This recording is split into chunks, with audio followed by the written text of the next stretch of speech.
Hi guys, welcome back my YouTube channel प्रतिष्ठा academy 2.0 and मैं आराध्य शर्मा। चलिए भाई शुरू करते हैं अपनी आज की क्लास को। देखिए, हम भारतीय संविधान को पढ़ रहे थे, तो पिछली क्लास में हमने संविधान सभा की कार्यवाही पढ़ा था। क्या पढ़ा था? संविधान सभा की कार्यवाही। आज हमें उसी को आगे बढ़ाना है। कार्यवाही का टॉपिक कंप्लीट नहीं हुआ था, क्लास काफी लेंथी हो गई थी, इसलिए हमने वहीं पर रोक दिया था। आज उसी के आगे हम टॉपिक को जानेंगे। ठीक है, ये सेकेंड पार्ट है संविधान सभा की कार्यवाही का।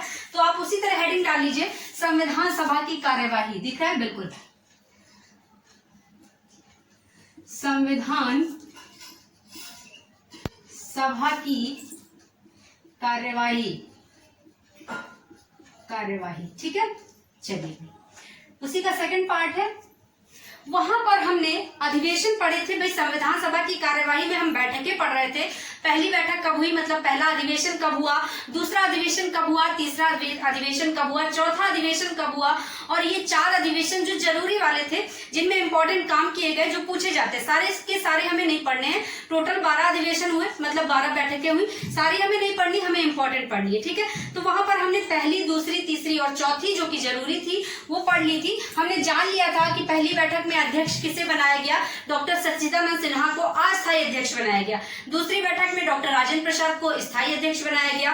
तीसरी बैठक में उद्देश्य प्रस्ताव पंडित जवाहरलाल नेहरू द्वारा प्रस्तुत किया गया, और चौथी बैठक में उस उद्देश्य प्रस्ताव को पारित किया गया। ठीक है, इसके बाद हमने 11वां अधिवेशन पढ़ा था, मतलब 11वीं बैठक। तो 11वीं बैठक में हम क्या पढ़ रहे थे? 11वीं बैठक में 26 नवंबर 1949 को हुई थी। 11वीं बैठक 26 नवंबर 1949 को। ठीक है, इस दिन हमारा भारतीय संविधान बनकर तैयार हो गया था, मतलब लिखकर कंप्लीट हो गया था हमारा भारतीय संविधान। ठीक है, और हमने पढ़ा था कि इसी वजह से, क्योंकि इस दिन हमारा भारतीय संविधान बनकर तैयार हुआ था, इसी वजह से इस दिन को राष्ट्रीय विधि दिवस के रूप में मनाया जाता है। ठीक है, यहाँ तक हमने कंप्लीट कर लिया था, राष्ट्रीय विधि दिवस के रूप में मनाया जाता है। भाई इसी दिन और भी कुछ काम हुआ था। 26 नवंबर 1949 को, जिस दिन हमारा संविधान बनकर तैयार हुआ, लिख कर तैयार हुआ, इसी दिन और भी एक काम हुआ था। तो वो क्या था? 15 अनुच्छेद लागू हुए। ठीक है, लिखिएगा 26 नवंबर 1949। ठीक है, अब यहां मैं बार बार नहीं लिखूंगी कि संविधान बनकर तैयार हुआ, पिछली क्लास में आप पढ़ चुके हैं। ठीक है, 26 नवंबर 1949 को 15 अनुच्छेद लागू।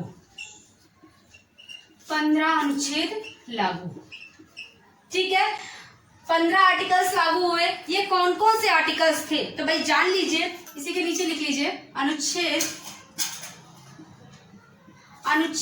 5, 6, 7, 8, 9। ठीक है, अनुच्छेद 5, 6, 7, 8, 9 ये किससे संबंधित थे? तो ये भी लिखते चलिएगा, नागरिकता।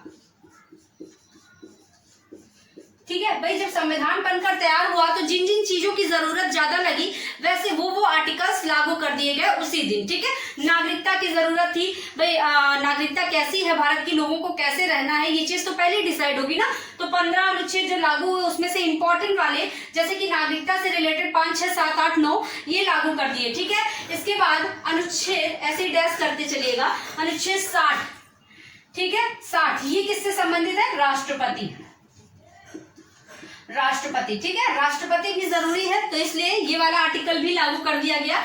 इसके बाद अनुच्छेद 324 मोस्ट इंपॉर्टेंट है। अनुच्छेद 324 किससे संबंधित है? निर्वाचन से।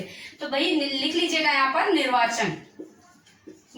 ठीक है, अनुच्छेद 324। इसके बाद अनुच्छेद 366। कौन सा? 366। इनको आप पहले नोट कर लीजिए, उसके बाद समझाते, क्योंकि काफी सारी लाइन्स हैं। ठीक है, इसके बाद अनुच्छेद 379, 367 लिखिएगा पहले यहाँ पर, 367। ठीक है, इसके बाद अनुच्छेद 379, 379। ठीक है, इसके बाद अनुच्छेद 380, 380। इसके बाद अनुच्छेद 388।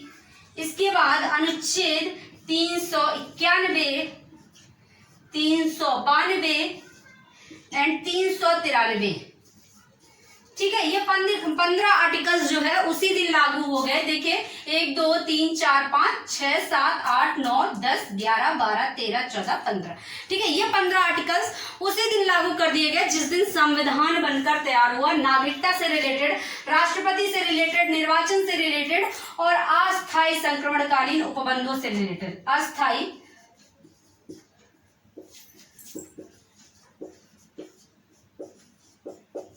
कालीन उपबंध, ठीक है। तो ये जो थे ये अस्थायी संक्रमणकालीन उपबंधों से रिलेटेड, मतलब कि कभी भी लगाया जा सके और कभी इनको बदला भी जा सके, ठीक है। इनमें कुछ चेंजमेंट भी किया जा सके। चलिए, तो ये 15 अनुच्छेद उसी दिन लागू हुए जिस दिन संविधान बनकर तैयार हुआ, 26 नवंबर 1949 को, ठीक। अब भाई संविधान लिखकर तैयार हो गया है, बनकर तैयार हो गया है, तो हम जानेंगे कि इसको बनने में समय कितना लगा। संविधान को बनने में लगा कुल समय, तो इसको पहले मैं हटा देती हूं, इसके आगे चलते हैं।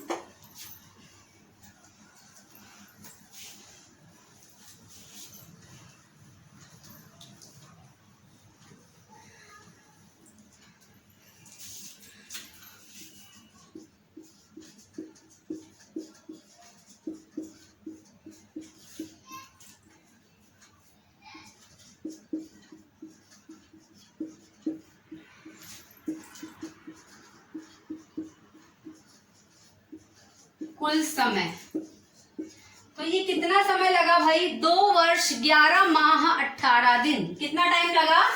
2 वर्ष 11 माह एंड 18 दिन, ठीक है। 18 दिन, 2 साल लगे, 11 महीने लगे और 18 दिन लगे इस भारतीय संविधान को बनने में। कितना लंबा टाइम लग गया भाई? लगेगा ही, क्योंकि ये विश्व का सबसे बड़ा लिखित संविधान है। इतना बड़ा संविधान लिखा जा रहा है जो विश्व का सबसे बड़ा लिखित संविधान है, तो टाइम तो लगना ही है ना। गर्मी बहुत ज्यादा है, ठीक है, टाइम तो लगना ही है। चलिए भाई आगे देखते हैं। अब ये बनने में इतना समय लगा, तो इसको बनने में टोटल खर्च कितना आया उसको लिख लीजिएगा। लगा कुल खर्च, कुल खर्च, तो भाई ये खर्च आया यहाँ पर। अगर आपको दशमलव में मिले ऑप्शन जो है, अगर आपको दशमलव में मिले तो लिखिएगा 63.96 लाख, ठीक है। 63.96 लाख। दशमलव के बाद एक एक अंक गिनते हैं, तो अगर दशमलव में आपको ऑप्शन दिया जाता है, कैसे भी दे सकता है, ठीक है। तो अगर दशमलव में देगा 63.96 लाख, ठीक। यदि आपको दशमलव में नहीं देगा तो यहाँ पर लिखिएगा 64 लाख। कितना? 64 लाख, ठीक है। 64 लाख वाले पे टिक कीजिएगा, क्योंकि देखिए 64 के ही लमसम पहुंच रहा है, ठीक है।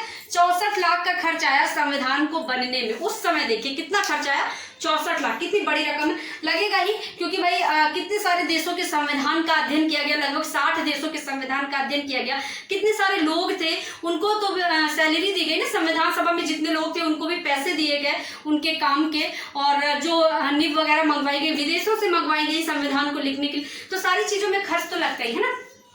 चलिए भाई, अब ये संविधान बनकर तैयार हुआ, कितने समय में कितना खर्च लगा। अब इसको लिखा किसने? संविधान को लिखा किसने है? तो भाई देखिए यहाँ पर संविधान को लिखने वाले,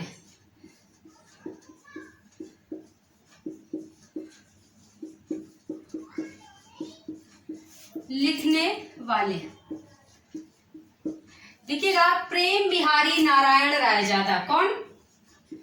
प्रेम बिहारी नारायण रायजादा, ठीक है। प्रेम बिहारी नारायण रायजादा जी ने जो है संविधान को लिखा, और बहुत ही खूबसूरत इटैलिक लिखावट में इसको लिखा इन्होंने, बहुत ही बढ़िया। और जो निब मंगवाई गई इसको लिखने के लिए, संविधान को लिखने के लिए विदेशों से निब मंगवाई गई। ये जो निब थी ना, ये नंबर 303 का जो 254 पेन फोल्डर जो था, इस निब से लिखा गया था संविधान को, ठीक है। 254 पेन होल्डर से इस की निब से इसको लिखा गया था संविधान को, ठीक है। नंबर 303 नंबर 303 के 254 पेन होल्डर के निब से इस संविधान को लिखा गया था। ठीक है, और इसको लिखने में प्रेम बिहारी नारायण रायजादा जी को कितना समय लगा था, तो इसको लिखने में इनको 6 महीने लगे थे। ठीक है,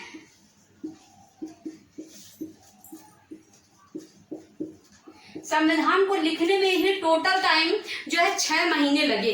अकेले ही लिखा, इन्होंने पूरा संविधान अकेले ही लिखा। ठीक है, और किसी भी टाइपिंग से नहीं, इसमें टाइपिंग नहीं है, ये पेन से लिखा गया, खुद की हैंड राइटिंग है प्रेम बिहारी नारायण रायजादा जी की, जिन्होंने स्पेशल जो निब थी उससे संविधान को लिखा। ठीक है, 6 महीने लग गए टाइम लिखने में। देखिए कितना बड़ा संविधान, और अकेले लिख डाला, कितनी बड़ी बात है ना। चलिए भाई, प्रेम बिहारी नारायण रायजादा, जिस दिन संविधान बनकर तैयार हुआ 26 नवंबर 1949 को, उसी दिन उस पर हस्ताक्षर किए गए। टोटल कितने सदस्यों ने हस्ताक्षर किए? 284 सदस्यों ने संविधान के 11 पेजेस पर हस्ताक्षर किए, साइन किए। ठीक है, तो लिखेगा 26 नवंबर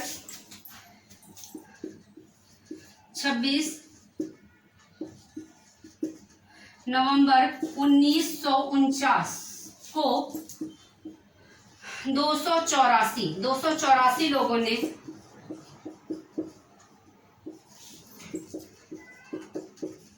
संविधान के 11 पेज पर साइन किए।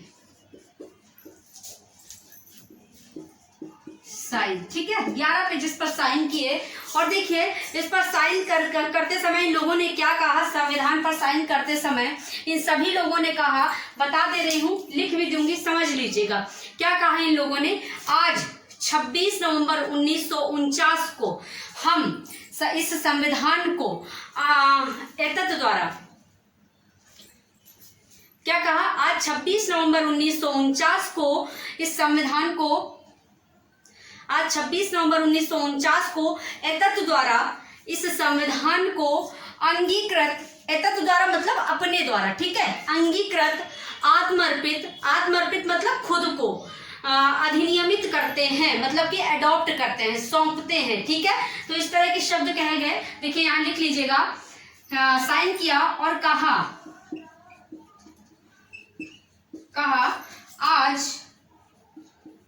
आज जो कि आप प्रस्तावना में पढ़ेंगे, ये सारे वर्ड्स प्रस्तावना जब पढ़ाऊंगी डिटेल में बताऊंगी। आज 26 नवंबर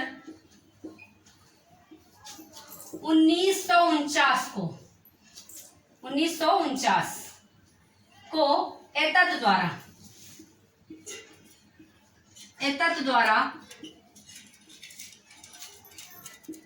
इस संविधान को, एतत् का मतलब, एतत् द्वारा मतलब अपने द्वारा, बता दे रही हूं, लिखने दे, संविधान को अंगीकृत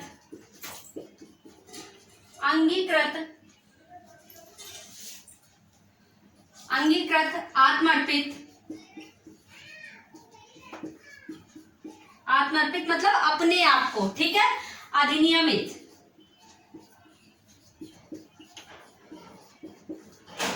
अधिनियमित करते हैं। अधिनियमित का मतलब कि अपने आप को सौंपते हैं, अडॉप्ट करते हैं। ठीक है, चलिए, तो ये जब संविधान बनकर तैयार हुआ ना, तो टोटल 284 लोगों ने हस्ताक्षर किए, और उन लोगों ने ये कुछ शब्द बोले कि आज एतत् द्वारा 26 नवंबर 1949 को एतत् द्वारा इस संविधान को अंगीकृत, आत्मर्पित और अधिनियमित करते हैं, मतलब अपने आप को सौंपते हैं। ठीक है, चलिए भाई, यहाँ पर ये जो 284 लोगों ने हस्ताक्षर किए थे ना, इसमें से 8 महिलाएं भी थी, महिलाएं, ठीक है, 8 महिलाएं थी इसमें से हस्ताक्षर करने वाली, जब संविधान बनकर तैयार हुआ। ठीक है, आई बात समझ में। चलिए भाई, अब नेक्स्ट आगे देखते हैं। इसके बाद ये तो 11वां अधिवेशन था जिसकी आप डिटेल पढ़ रहे हैं, जो आप डिटेल पढ़ रहे हैं ना, ये 11वां अधिवेशन था। चलिए आगे बढ़ते हैं, इसको हटा देते हैं।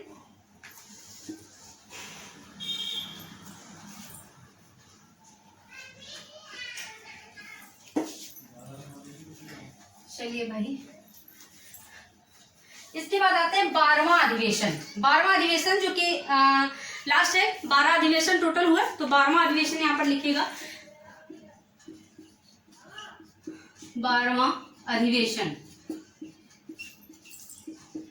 12वां अधिवेशन, ठीक है, या 12वीं बैठक लिख लीजिएगा, जो आपको समझ में है, जो आपको ठीक लगे, ठीक है। 12वां अधिवेशन, देखिए 12वां अधिवेशन कब हुआ? 24 जनवरी 1950 को। कब हुआ? 24 जनवरी 1950, ठीक है, 1950।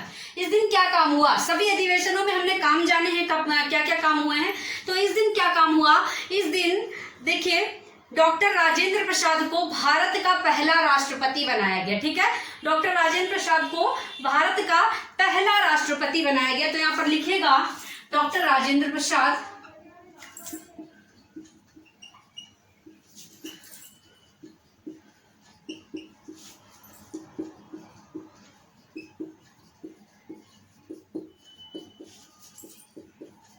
राष्ट्रपति, ठीक है, राष्ट्रपति बनाया गया डॉक्टर राजेंद्र प्रसाद को। इसके बाद जानिएगा कि ये जो 24 जनवरी 1950 को अधिवेशन हुआ था ना, 12वां अधिवेशन, इसी दिन राष्ट्रीय गान को स्वीकार किया गया था, अपनाया गया था, ठीक है। तो यहाँ पर लिख लीजिएगा इसी दिन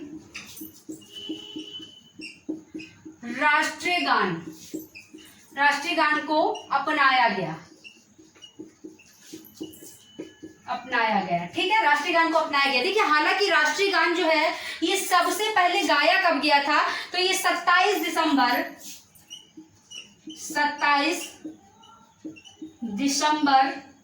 1911 को कलकत्ता अधिवेशन में पहली बार गाया गया था, ठीक है। 27 दिसंबर 1911 को पहली बार कलकत्ता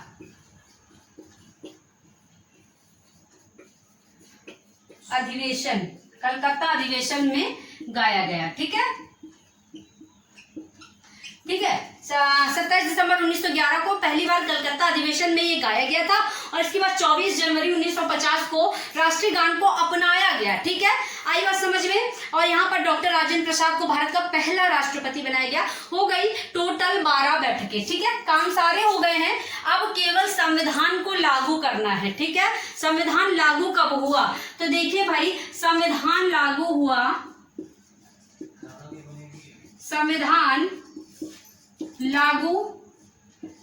26 जनवरी 1950, ठीक है। अधिवेशन हुआ 12वां, उसके बाद एक दिन छोड़ करके अगले ही दिन 26 जनवरी 1950 को संविधान लागू हो गया, मतलब कि हमारा देश गणतंत्र हो गया। समझ गए? आई बात समझ में? देखिए ये संविधान 26 जनवरी 1950 को ही क्यों लागू किया गया, मतलब 26 जनवरी को ही ये संविधान क्यों लागू किया गया, तो समझिएगा। देखिए इससे पहले जब हमारा देश आजाद नहीं हुआ था ना, उससे पहले अंग्रेजों के टाइम पर, बता दे रही हूँ, लिखूंगी नहीं, अंग्रेजों के टाइम पर 1930 में 26 जनवरी 1930 को हम आपने सांकेतिक स्वाधीनता दिवस मनाया था। मतलब तभी से 1930 से ही हम अपना स्वतंत्रता दिवस मनाते आ रहे थे, लेकिन सांकेतिक मतलब चुपचाप अपने आप में मना रहे थे, किसी को पता नहीं था, क्योंकि उस टाइम अंग्रेजों का राज था भारत पर, ठीक है। तो ऐसे हम मना भी नहीं सकते थे। साइड हो जाती है, स्क्रीनशॉट ले लीजिए अगर लेना है तो, ठीक है। तो उस टाइम पर अंग्रेजों का राज था, तो हम लोग सांकेतिक स्वाधीनता दिवस 26 जनवरी 1930 से हर साल 26 जनवरी को मनाते आ रहे थे, ठीक है। अब इस डेट को यादगार रखने के लिए, हमेशा इस डेट को बनाए रखने के लिए, जिस पर हम अपना स्वाधीनता दिवस मनाते आ रहे थे, इसी पर लागू कर दिया गया हमारा भारतीय संविधान, ठीक है। 1930 से स्वतंत्रता दिवस मना रहे थे, लेकिन स्वतंत्र कब हुए आकर के? 15 अगस्त 1947, 17 सालों बाद स्वतंत्र हुए आकर के, ठीक है। तो इसी वजह से 26 जनवरी मतलब उसी दिन को हमने अपना गणतंत्र दिवस बनाया, ठीक है।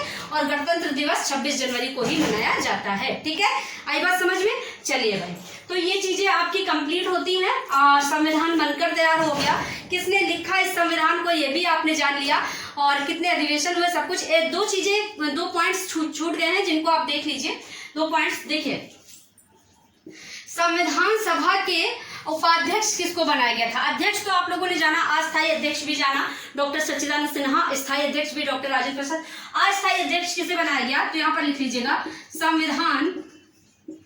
संविधान सभा के उपाध्यक्ष किसे बनाया गया भाई? तो ये H.C. मुखर्जी। कौन है? H.C. मुखर्जी।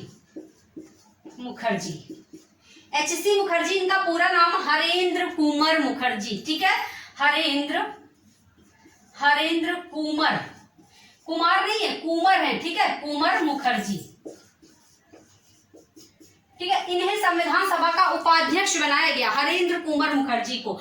नेक्स्ट पॉइंट है संविधान सभा के संवैधानिक मतलब कानूनी सलाहकार किसे बनाया गया, तो यहां पर लिखिएगा कानूनी सलाहकार, कानूनी या यहां पर संवैधानिक सलाहकार लिख लीजिएगा, संवैधानिक सलाहकार किसे बनाया गया, BN राव को। किसे बनाया गया, BN राव। पूरा नाम क्या है, बेनेगल नरसिंह राव। क्या है, बेनेगल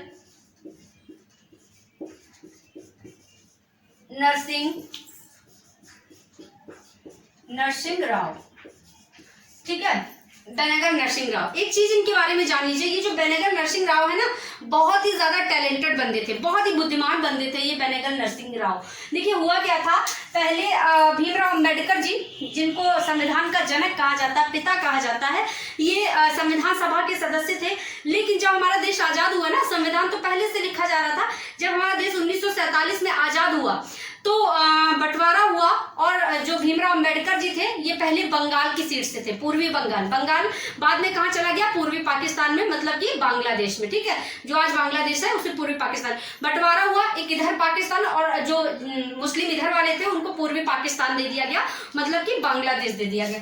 अब भीमराव अंबेडकर जी की सीट जो है ये पूर्वी पाकिस्तान में चली गई, ठीक। अब वो संविधान सभा के सदस्य नहीं रहे 15 अगस्त 1947 से, ठीक। ये जो व्यक्ति थे ये जानते थे कि अगर अंबेडकर जी हट गए तो संविधान लिखना बहुत मुश्किल, मतलब नामुमकिन हो जाएगा, ठीक।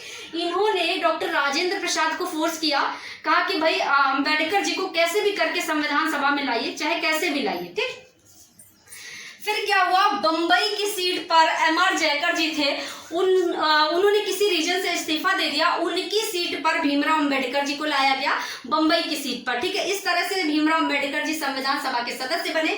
किसकी सिफारिश पर, बेनेगल नरसिंह राव की सिफारिश पर। ये बहुत ही टैलेंटेड बंदे हैं, और इन्होंने जो काम किया ना, इनका ये देखिए संवैधानिक सलाहकार थे। कौन, संवैधानिक सलाहकार, कानूनी सलाहकार। इन्होंने संविधान को लिखने की राय दी, भाई संविधान को किस तरह लिखना है, कहाँ पर आर्टिकल्स को रखना है, कहाँ पर अनुसूचियों का रखना है, कहाँ पर भाग को रखना है। तो ये सारा का सारा जो भी राय थी ये इन्होंने दी, संवैधानिक सलाहकार थे ये, ठीक है। संविधान को लिखने की राय इन्होंने दी, और इसके बदले में जो इन्होंने काम किया ना संविधान पर, इसका इन्होंने एक भी पैसा नहीं लिया, फ्री ऑफ कॉस्ट, एक भी पैसा नहीं लिया। जितने भी व्यक्ति संविधान सभा में काम कर रहे थे वो सब पैसा ले रहे थे अपने काम के, और लेने चाहिए भी, क्योंकि सभी लेंगे भाई, हम आप भी कहीं काम करेंगे, कहीं जॉब करेंगे, तो क्या अपना पैसा नहीं लेंगे, बिल्कुल लेंगे। अब हम ही पढ़ाते हैं, हम पेड क्लास भी पढ़ाते हैं, तो भाई क्या पैसा नहीं लेते, लोगों से पैसा लेते हैं ना, चलिए भाई, तो सभी लेते। लेकिन ये एक ऐसे व्यक्ति थे BN राव जी, जिन्होंने एक भी पैसा नहीं लिया, इन्होंने भारतीय संविधान के लिए फ्री काम किया, ठीक है। इतने अच्छे ये व्यक्ति थे, इतने महान व्यक्ति थे, तो इनका नाम आप याद रखिएगा, संवैधानिक सलाहकार जो है ये BN राव जी है, ठीक है। तो आज का टॉपिक यहीं पर कंप्लीट होता है, कल मिलते हैं अगली क्लास में। अगर क्लास सबको पसंद आई हो तो प्लीज लाइक कर दीजिएगा, अपने पढ़ने वाले दोस्तों में शेयर कर दीजिएगा, एंड चैनल को सब्सक्राइब करना बिल्कुल ना भूलें। यदि आपको अच्छी लगी है क्लास तो चैनल को सब्सक्राइब करके बेल आइकन जरूर प्रेस कर लें। अगर आप आगे भी हमसे जुड़े रहना चाहते हैं तो सारी क्लासेस का नोटिफिकेशन आप तक पहुंचेगा। यदि आप चैनल को सब्सक्राइब नहीं करेंगे, बेल आइकन प्रेस नहीं करेंगे, तो किसी भी क्लास का नोटिफिकेशन आप तक नहीं पहुंचेगा, ठीक है। चलते हैं, कल मिलते हैं अगली क्लास में, तब तक के लिए सभी को टाटा, बाय बाय एंड नमस्कार।